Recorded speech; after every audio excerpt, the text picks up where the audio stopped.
Bem-vindo ao canal Desfrutando a Palavra, o nosso local, o nosso ponto de encontro do estudo da Bíblia através da lição da Escola Sabatina.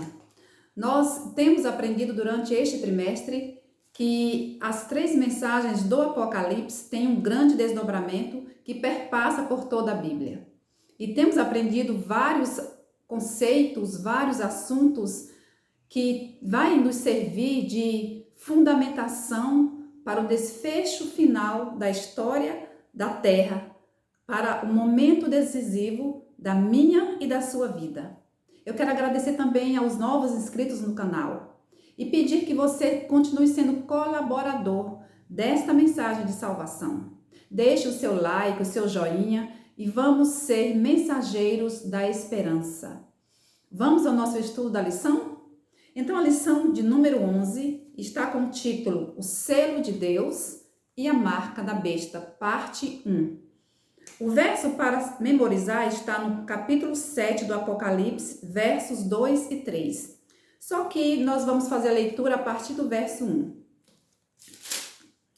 Depois disto, vi 4 anjos em pé nos 4 cantos da terra, conservando seguros os 4 ventos da terra, para que nenhum vento soprasse sobre a terra, nem sobre o mar, nem sobre árvore alguma. Verso 2. Vi outro anjo que subia do nascente do sol, tendo o selo do Deus vivo, e clamou em grande voz aos 4 anjos, aqueles aos quais foram dado fazer dano à terra e ao mar. Verso 3, dizendo: não danifiqueis nem a terra, nem o mar, nem as árvores, até selarmos na fronte os servos do nosso Deus.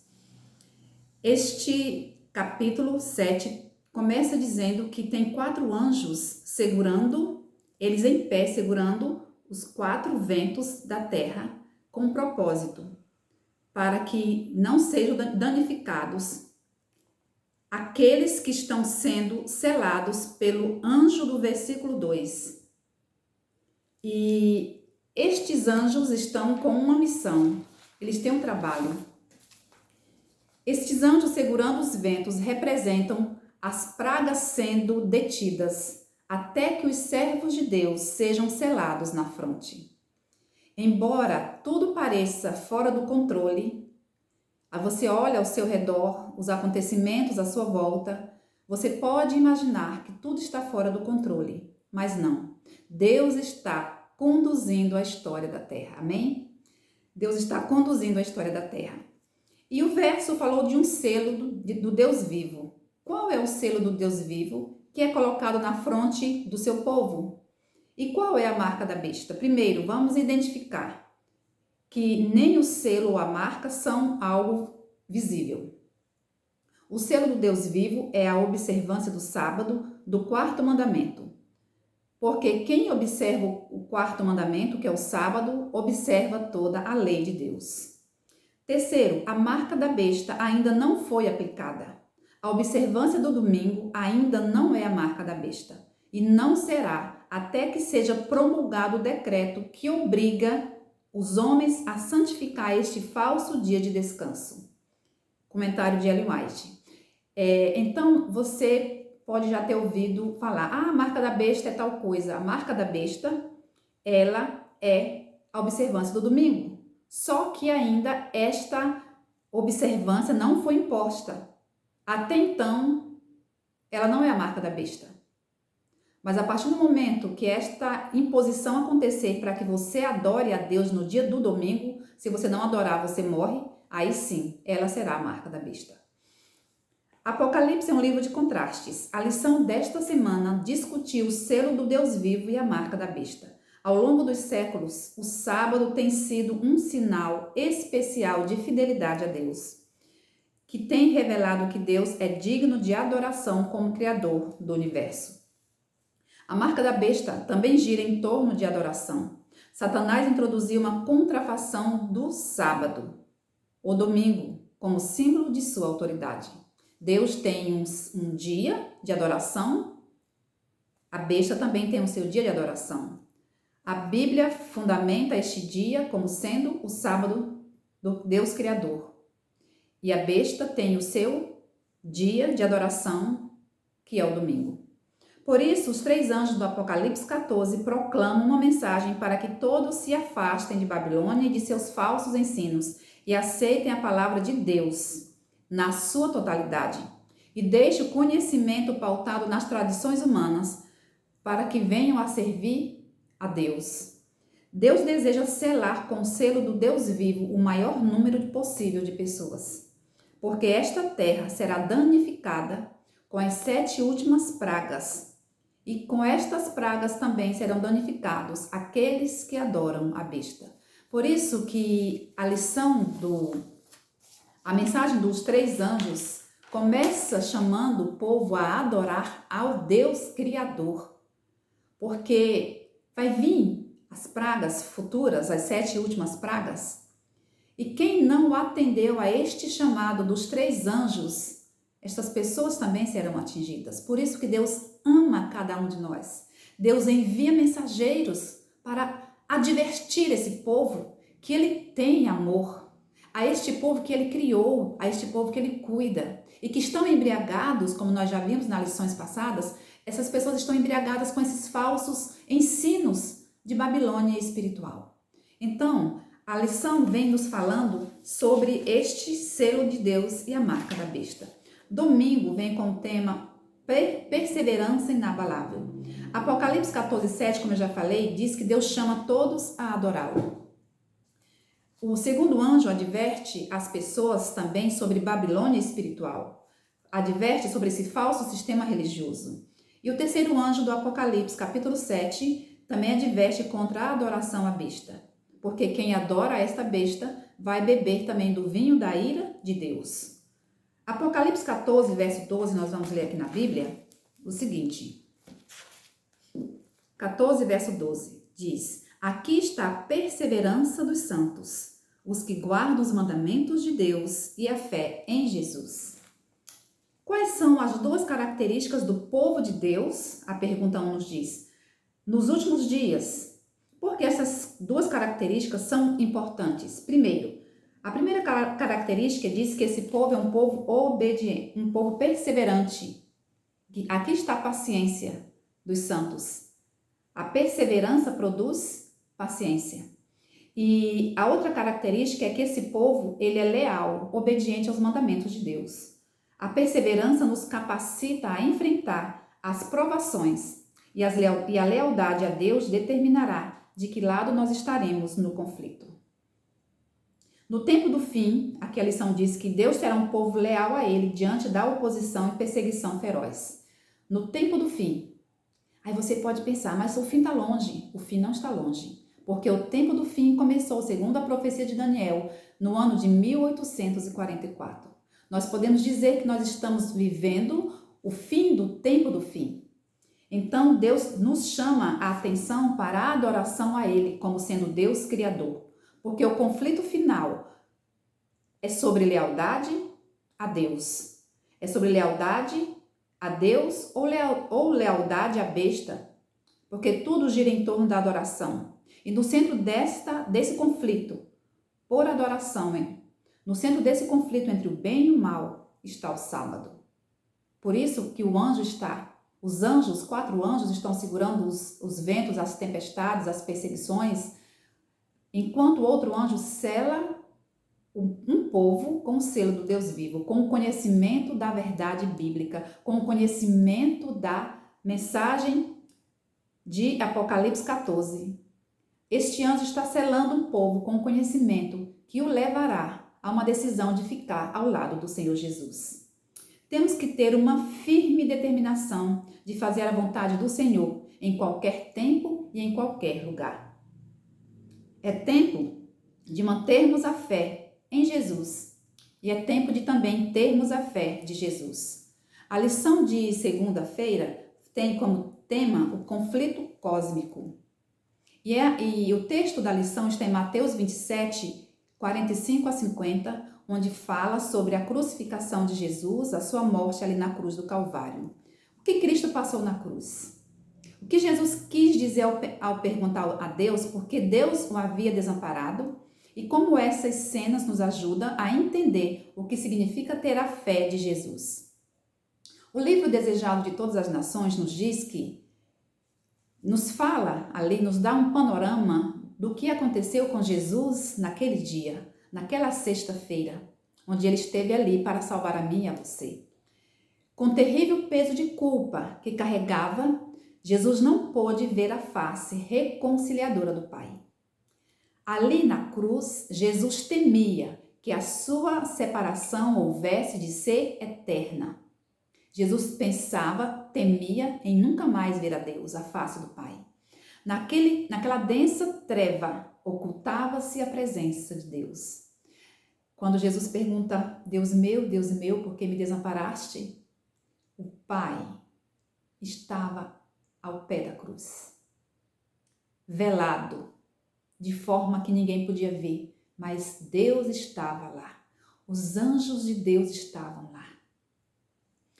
Jesus pisou sozinho o lagar. E pensando nessa história, lendo estes textos, com esta lição, que Deus traz para nós as características de um povo fiel no tempo do fim, que é uma vida de perseverança, de obediência. Deus também nos traz o exemplo de Jesus, dentro de uma angústia que nós também vamos passar futuramente. O que eu aprendi com o exemplo de Jesus? Nós também estamos caminhando para um tempo de angústia, qual nunca houve na terra, segundo Daniel 12:1. A humanidade está caminhando para um tempo de angústia, como nunca houve na terra. Porque o anjo está selando na fronte dos servos do Deus vivo com o selo de Deus.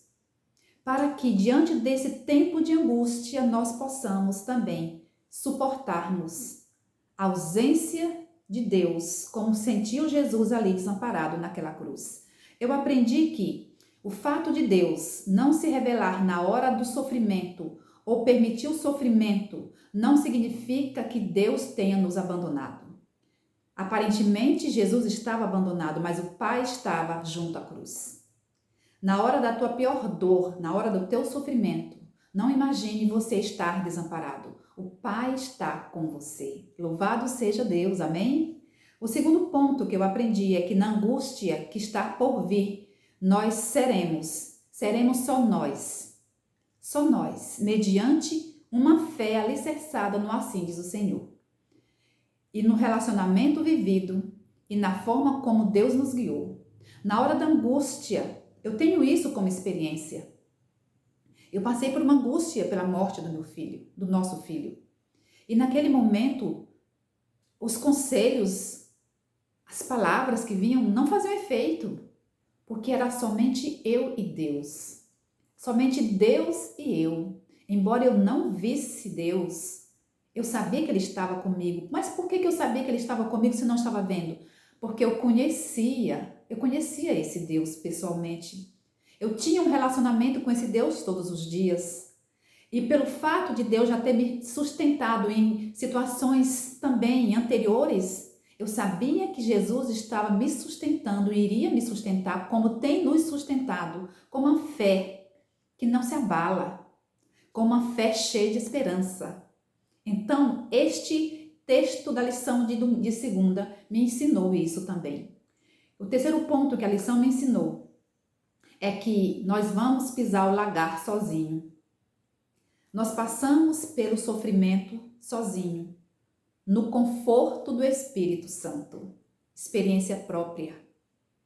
Quando eu chorava no meu quarto sozinha, na minha dor do luto, há 3 anos atrás, eu sentia a presença do Espírito Santo comigo, me confortando, assim como Jesus estava sendo confortado.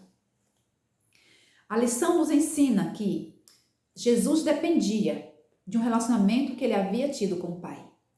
Nós precisamos ter dependência de um relacionamento vivo, diário com Jesus em nossa vida. Jesus também, ele tinha sido preparado para os piores momentos, até mesmo a cruz.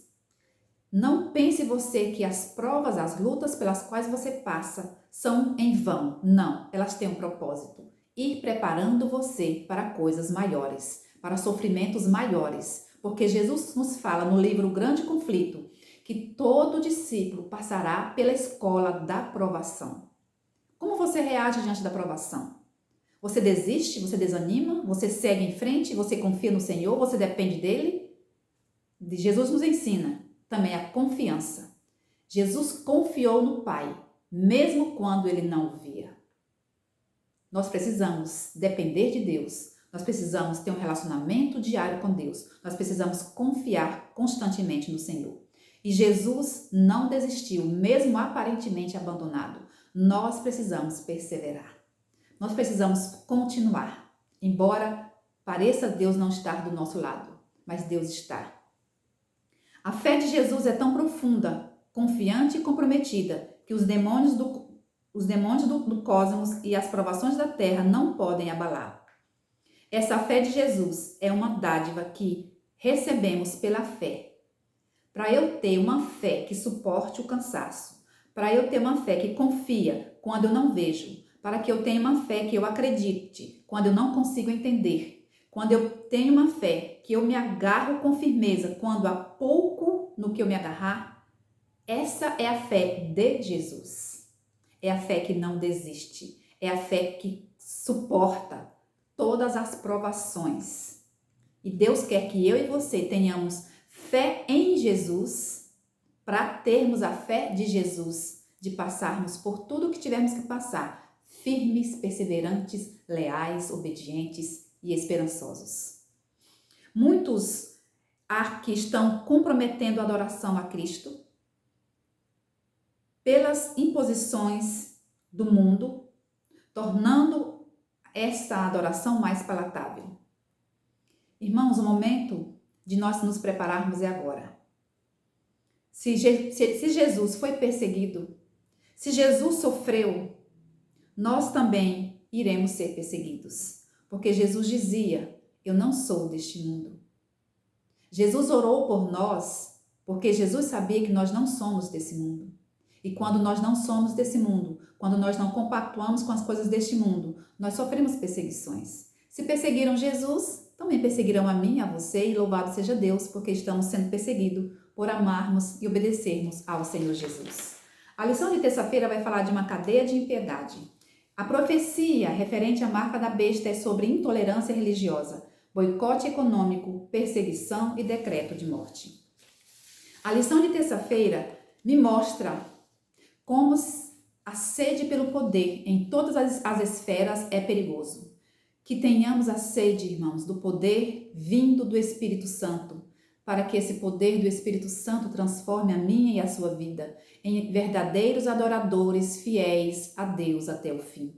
No livro do Apocalipse 13, de 1 a 10, descreve-se uma besta semelhante ao leopardo, a qual o dragão deu o seu poder, o seu trono e grande poderio. Este símbolo, como a grande maioria dos protestantes tem acreditado, representa o papado, que se sucedeu no poder, trono e poderio, uma vez mantidos pelo antigo Império Romano. Esta citação está no livro Grande Conflito, página 439.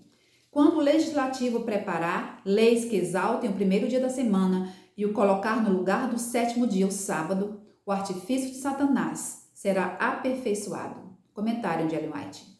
A história do capítulo 3 de Daniel será repetida. A falsa religião será exaltada.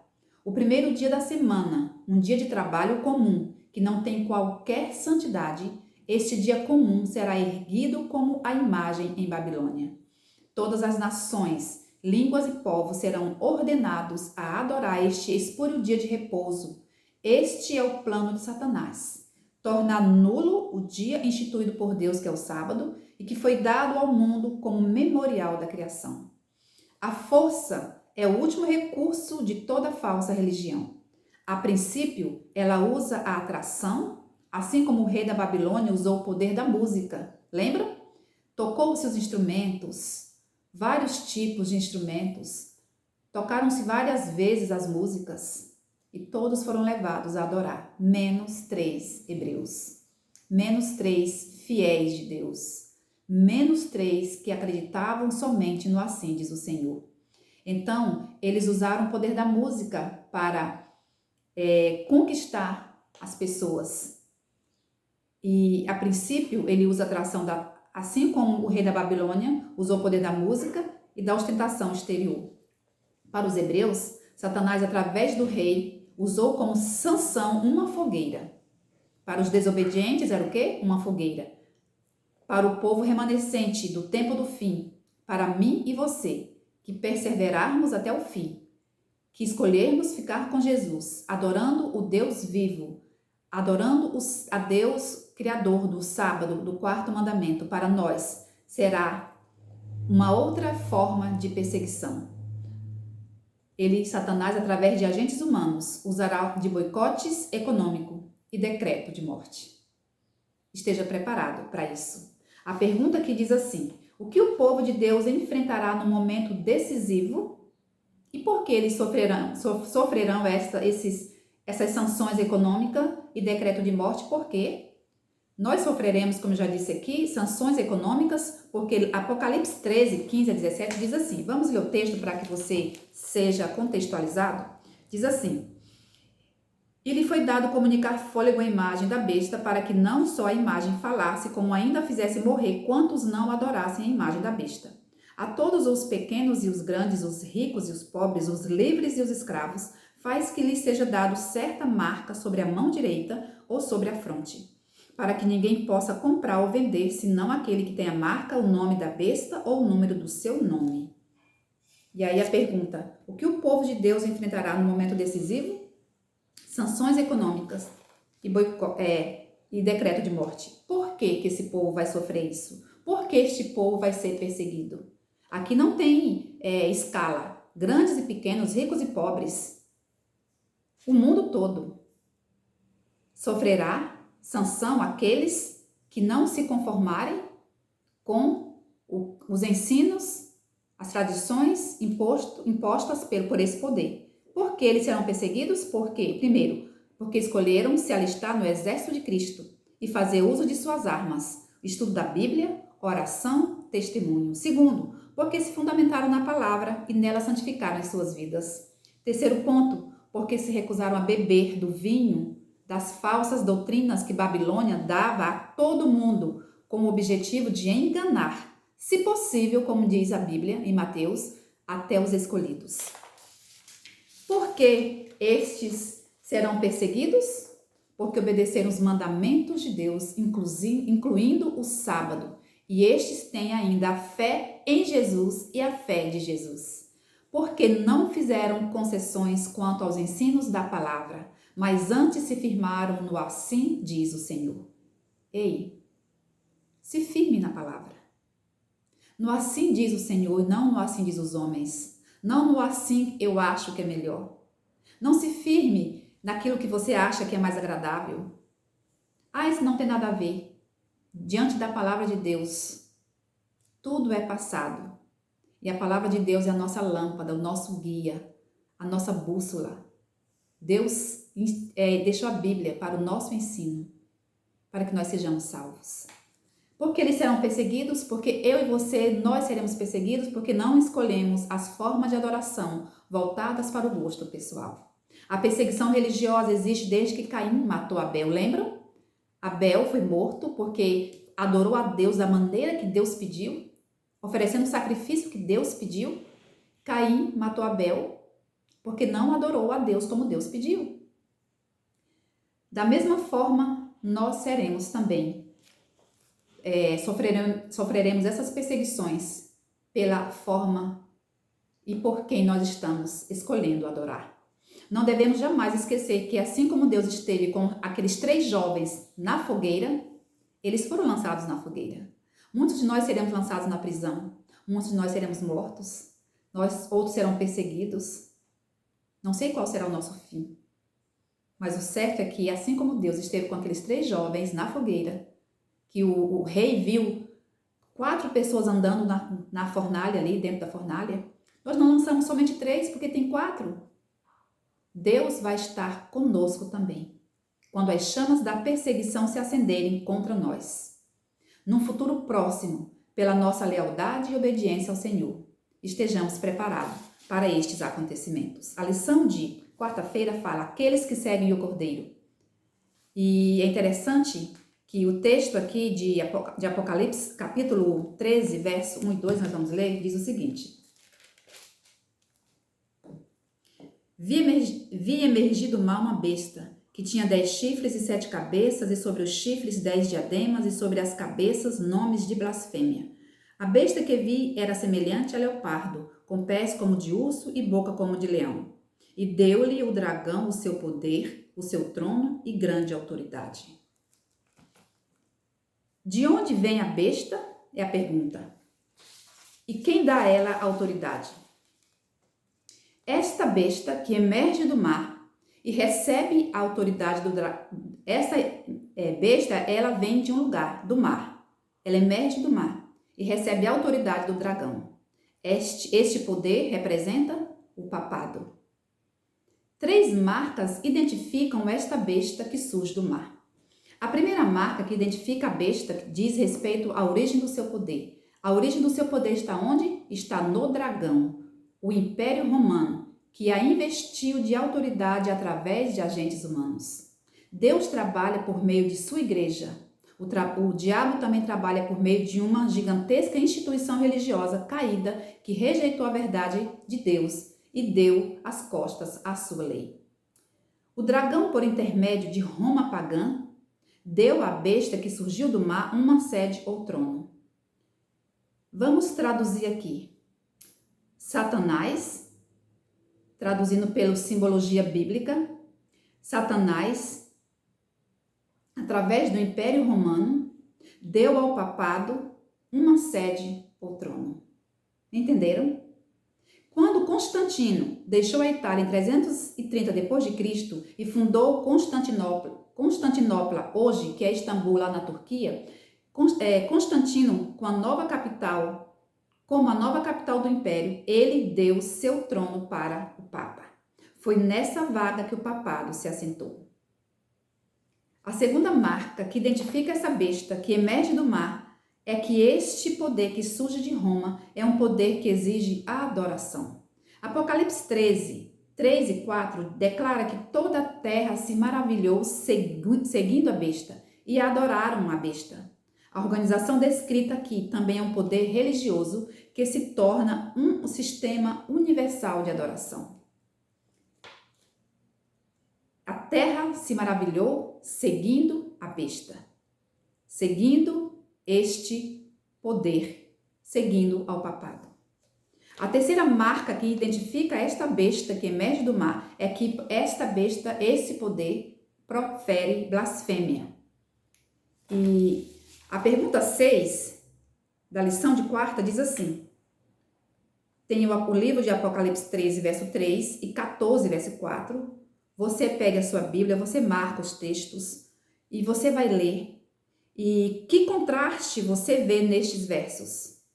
Que existem 2 grupos. Um grupo que segue a besta, que segue este poder, e outro grupo que segue o cordeiro.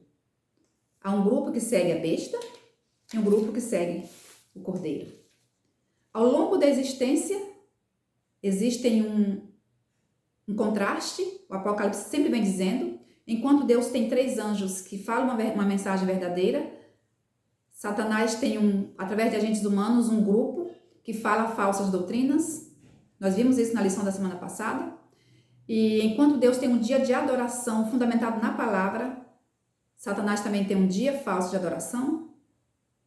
E enquanto um grupo segue Satanás, o outro grupo segue o Cordeiro. E o Senhor tem na terra um povo que segue o Cordeiro, aonde quer que o Cordeiro vá. Ele tem os seus milhares que não inclinaram os joelhos a Baal.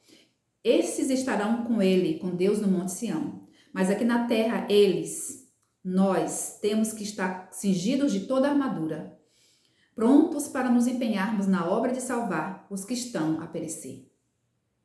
Enquanto nós estamos aqui, Deus tem uma missão para nós. Nós estamos andando com o Cordeiro. Nós precisamos ir em busca daqueles que não conhecem o Cordeiro, para que esses também venham conhecer o Cordeiro e caminhem com o Cordeiro, se preparando para a nova terra, para morarem lá no Monte Sião. Devemos decidir seguir Jesus na nossa vida diária, mesmo sofrendo por sua causa, dizendo a todo passo, ainda que ele me mate, nele esperarei. Jó disse isso no livro de Jó 13, verso 15. Nós devemos ter disposição de seguir o Cordeiro, independente das circunstâncias, independente se está tudo bem ou não, devemos seguir o Cordeiro. Paulo disse em 1 Coríntios 9, 26, que nós, independente das sanções, independente das perseguições que iremos sofrer, nós precisamos correr com meta. Vamos correr com objetivo, porque nós temos uma coroa imortal, um prêmio, um galardão que não perece. Aleluia, amém? A lição de quinta-feira, ela vem falando sobre Jesus, nosso único mediador. Apocalipse, capítulo 13, verso 4 e 5, está escrito assim: Adoraram o dragão, que tinha dado autoridade à besta, e também adoraram a besta, dizendo: Quem é como a besta? Quem pode guerrear contra ela? A besta foi dada uma boca para falar palavras arrogantes e blasfemas, e lhe foi dada autoridade para agir durante 42 meses. Apocalipse 13, versos 4 e 5. Vamos traduzir essa linguagem simbólica para o nosso entendimento? Segundo a própria Bíblia que nos revela, adoraram o dragão, ou seja, adoraram Satanás, que tinha dado autoridade à besta, que tinha dado autoridade ao papado, e também adoraram ao papado, dizendo: Quem é como o papado? Quem pode guerrear contra o papado? Ao papado foi dada uma boca para falar palavras arrogantes e blasfemas. Ele foi dada autoridade para agir durante 42 meses, ou seja, ao papado foi dado uma autoridade para ele agir com arrogância e blasfêmia por um período de 1260 anos, que corresponde profeticamente do ano 538 a 1798. Durante esses 1260 anos, este poder, este papado, é incentivado por Satanás.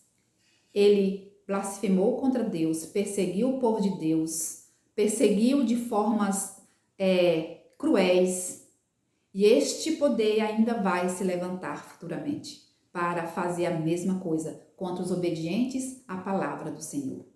A pergunta 7 diz assim: quais são as marcas distintivas do poder da besta? Aqui nós lemos no capítulo 13 de Apocalipse que ele fala palavras arrogantes e blasfemas. Então, as marcas distintivas é arrogância e blasfêmia. De acordo com a Bíblia, o que é blasfêmia? Alguém que finge ou afirma ser Deus, ou reivindica os privilégios e prerrogativas de Deus. Quando Jesus estava falando ali com os fariseus, no capítulo 10 de João, verso 30, Jesus disse: Eu e o Pai somos um.